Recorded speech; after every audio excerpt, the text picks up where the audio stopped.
నాడు రానే రాదు, ఆప్యాయతన్నది లేని నాడు ఆ మనిషి బతుకసలు బతుకే కాదు.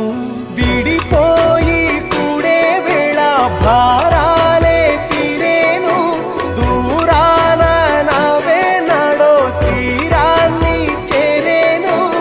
ఇంకొక జన్మంటూ ఆ దేవుడు నాకిస్తే మళ్ళీ బంధం నాకిమ్మని వరమడిగేస్తా. ఎవరేమి అంటున్నా ఎవరేమి చేస్తున్నా అనుబంధమే